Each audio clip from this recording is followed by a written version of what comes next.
Hola a todos, mi nombre es Domingo Edwards y en esta cápsula 8 vamos a hablar de autenticación, autorización y manejo de sesión. Ya, entonces el primer concepto es ¿qué es la autenticación?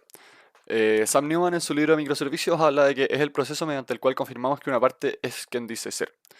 Entonces existen distintos factores de autenticación que nos permiten saber que alguien que está accediendo a nuestro sistema, si ya sea un usuario o otro servidor que se integra con nosotros, nos envía algo para que nosotros sepamos efectivamente que esa persona es quien dice ser.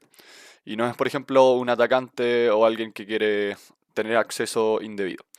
Entonces, existen tres factores de autenticación. El primero es algo que tú sabes o knowledge. El segundo es algo que tú tienes o ownership. Y el tercero es algo que tú eres, ignorance, ¿ya? Entonces, los más clásicos son algo que tú sabes, también los menos seguros, que vendría siendo como un email y contraseña. O sea, yo sé cuál es mi email, yo sé cuál es mi contraseña. O una pregunta secreta, por ejemplo, cuál es el nombre de tu mejor amigo, o cuál es el segundo apellido de tu madre, cosas de ese estilo. El segundo factor es algo que tú tienes, ¿ya? Y esto, por ejemplo, podría ser una autenticación por el teléfono, que cada vez que alguien haga login, yo me tengo que meter en una aplicación de mi teléfono, apretar un botón y la aplicación solamente puede estar en un teléfono a la vez. Entonces, si es que alguien no tiene mi teléfono, no tiene acceso.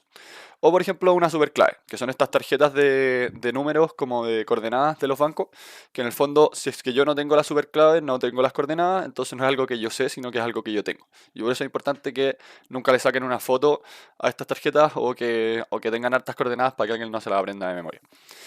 Y lo tercero es algo que tú eres, ¿ya? Y ahí hay como distintos tipos de biometría, como sería una huella digital, una detección de cara, etcétera. Entonces muchas veces nosotros vemos en algunas aplicaciones autenticaciones de múltiples factores, ¿ya?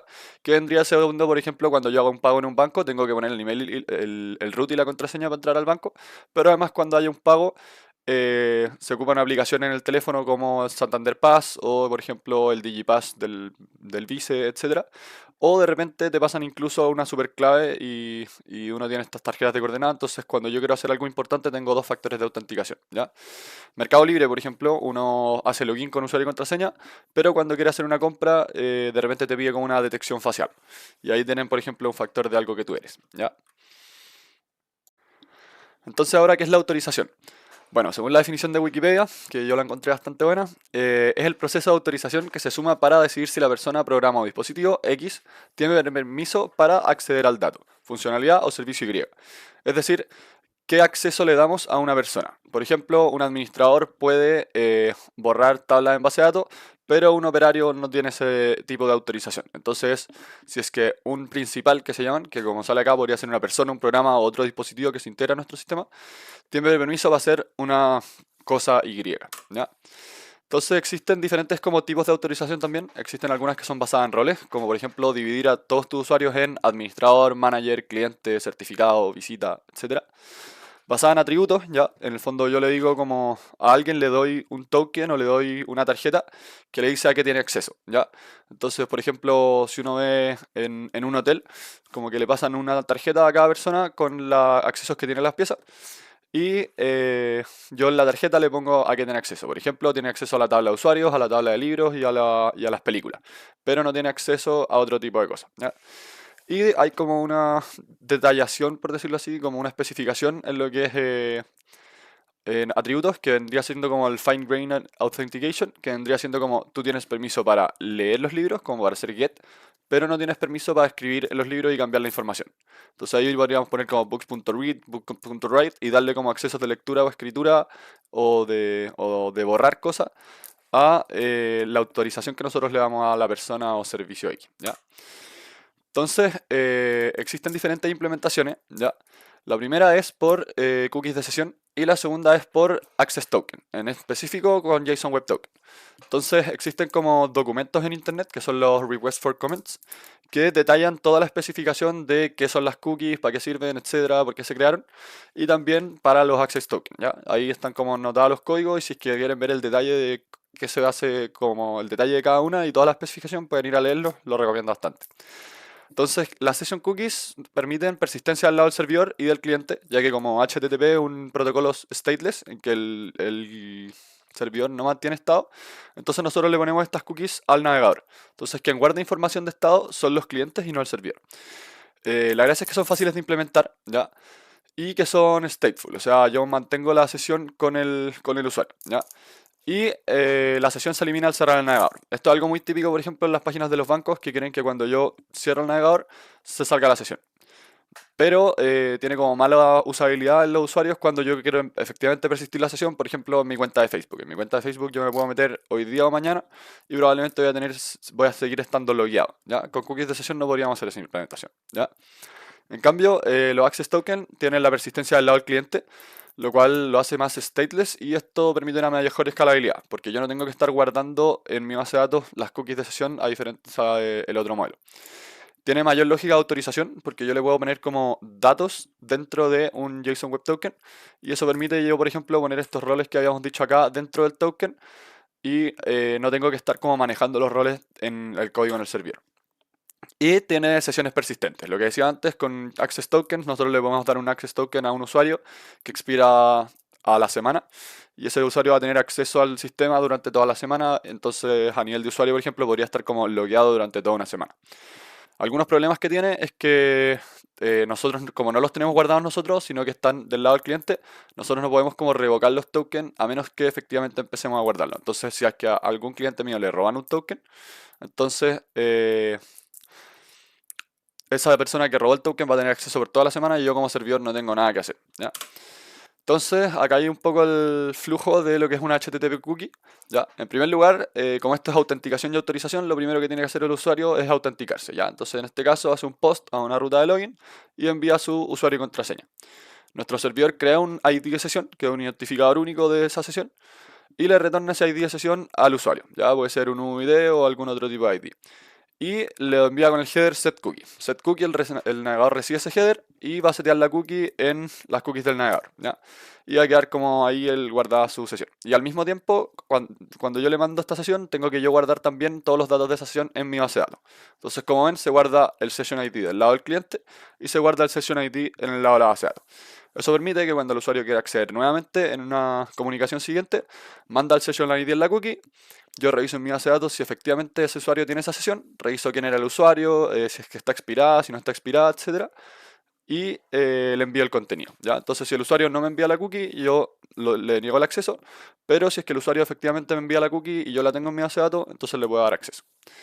Eso. Entonces, como ven, hay estado en el servidor y hay estado en el cliente para poder mantener esta sesión, lo cual rompe un poco el stateless de HTTP, ¿ya?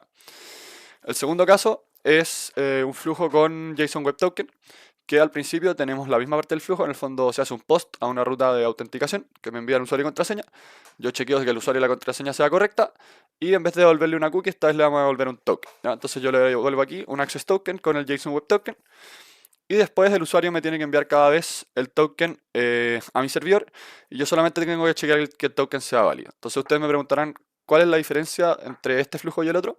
Es que en este caso yo no tengo que guardar el token en base de datos, solamente tengo un pequeño secreto con el cual yo firmé el token. La gracia de estas firmas, que son como criptográficas, es que permiten que yo valide si es que este token que me envía el usuario fue modificado.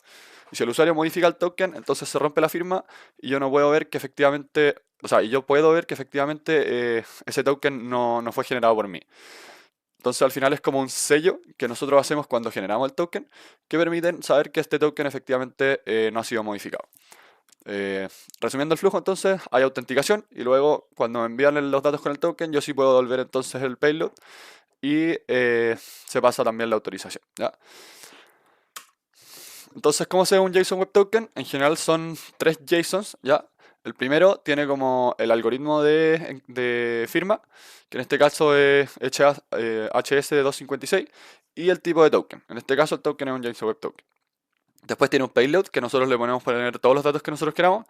Hay algunos claims como típicos que vamos a nombrar más adelante. Y después tenemos la firma, la firma del token. Entonces, lo que hace nuestro servidor es que chequea que esta firma sea correcta con un secreto que nosotros guardamos en el servidor. Y si es que la firma es válida, entonces deja pasar el token. Si la firma es inválida, rechaza la solicitud. Y como pueden ver, tiene 3 partes separadas por un punto. Y lo verán, les he visto un poco en clases, pero cada una de estas partes está firmada y tiene este contenido. Ahora, importante, esta información es visible, ¿ya? No porque acá se vean como caracteres raros, no lo podemos ver. De hecho, yo puedo pescar esto, copiarlo, ir a la página de JSON Web Token y voy a tener toda esta información. Ya que esto está firmado, pero no está encriptado, ¿ya? La diferencia de la encriptación es que la información no es visible, pero en la firma la información es totalmente como pública, ¿ya? Por lo mismo, hay que seguir ciertas prácticas de seguridad, como nunca poner información sensible, ya que, como dije, el token está firmado, no encriptado. Usar algoritmos de firma adecuados, como HS256, para que alguien no pueda generar un token y suplantar la identidad del servidor.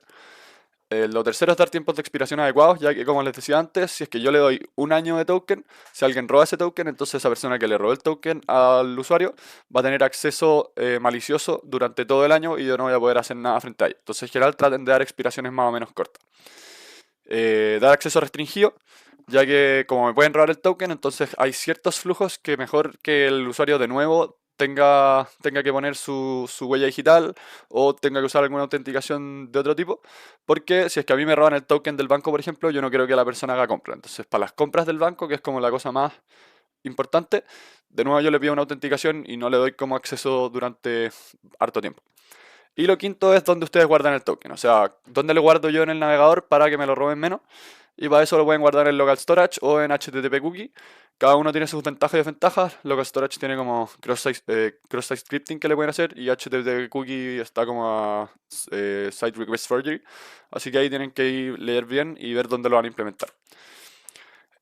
Como les decía, los tokens tienen algunos claims estándar que están como detallados en especificaciones y si uno sigue estos estándares nos deja como integrarnos a algunos servicios de manera más fácil, ¿ya? Entonces, ¿qué información típica nosotros le damos a un usuario cuando crea una sesión? Le damos el claim is, que es quién es el que dio el token. Por ejemplo, Google me dio un token, o Authorization Service, o Server provee el token, es quien lo genera. Sub es a quién se lo generé. Por ejemplo, podría ser Domingo Edwards, o mi mail, o un ID, o un root. Una primary key de quién genera, o sea, a quién le estoy dando este token. El audience es a quién va dirigido. Ya, imagínense, yo tengo dos servicios. Tengo un servidor web de productos y tengo otro servidor web que es el de Facebook. ¿Ya? Entonces, este token yo lo estoy generando para que tenga acceso a Facebook o para que tenga acceso a la API de producto. Yo le puedo poner varias audiencias al token, pero la gracia es que el servidor chequea que ese token que le está llegando efectivamente sea un token generado para ese servidor. Exp, que es el tiempo de expiración del token, y AT, que es cuando se genera el token. Al final se chequea como que el tiempo de expiración se compara con el IAT y ahí se calcula como si es que el token está expirado. Los scopes, que en scopes nosotros podemos poner como strings que nos den la autorización de la persona. Entonces le podríamos poner en los scopes que es administrador.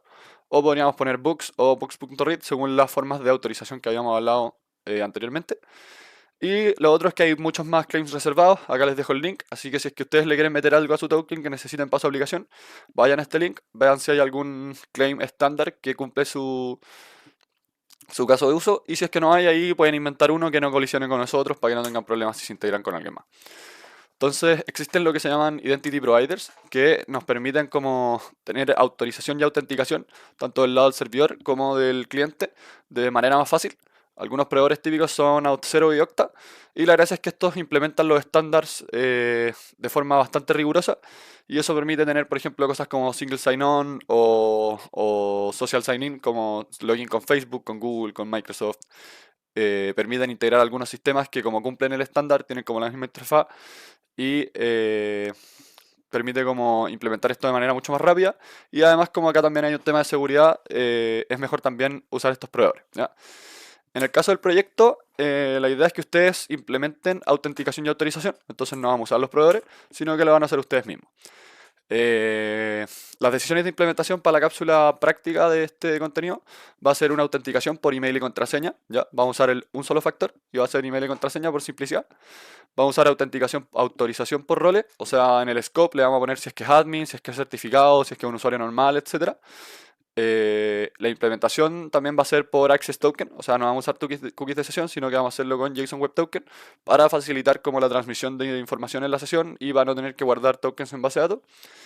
Y vamos a librerías estándar para tener mayor seguridad, ya que estas implementan los algoritmos de encriptación correcto, La verificación del token está implementada y súper testeada por muchos usuarios, así que en general cuando hagan estas cosas como de criptografía, seguridad, etcétera, siempre usan librerías estándar que tengan hartas descargas y que estén como battle tested. Cayendo un poco más en los detalles de la implementación del proyecto, entonces vamos a tener que crear un endpoint de autenticación que le vamos a tener que hacer un post de autenticación. Y en el body va a tener los datos del usuario y su contraseña. Nosotros vamos a chequear que el nombre de usuario y contraseña sean correctos. Le vamos a generar un token con los claims apropiados, como scope, issuer, audience, sub, etc. Expiración y todas esas cosas. Vamos a firmar el token con un secreto. O sea, nosotros le vamos a poner un secreto como me encanta el desarrollo web. Y con el algoritmo vamos a pescar el payload, este JSON que generamos, y vamos a generar un hash como del token. Y vamos a devolverle el JSON Web Token al cliente para que lo guarde en su navegador, ¿ya? Y a nivel de autorización, eso es para la autenticación. Y a nivel de autorización, vamos a crear un middleware que cuando nos llegue una solicitud, chequee que efectivamente esté el token para las rutas protegidas y va a verificar que el token sea válido. Y vamos a hacer un middleware de autorización por role que va a checar el scope del JSON Web Token y va a ver si es que esa ruta tiene el scope adecuado. Entonces, por ejemplo, si la ruta eliminar usuarios solamente va a ser para el tipo administrador. Entonces, este middleware va a leer el scope del token. Si es que tiene admin, lo va a dejar pasar. Y si es que no tiene admin, le va a tirar un 403 de forbidden. Y acá les dejo entonces toda la bibliografía de todas estas cosas. Hay varios RFCs que ustedes pueden leer. Están el libro acá de Newman que habla también de autorización y autenticación, un poco más alto nivel. La especificación del JSON Web Token, los links de Wikipedia de estos temas. Toda esta información es bastante útil si es que ustedes quieren entrar en detalle y aprender un poco más de esto. Así que eso, los dejo después con mis compañeros que van a hacer como la implementación práctica de lo que hemos hablado en esta cápsula.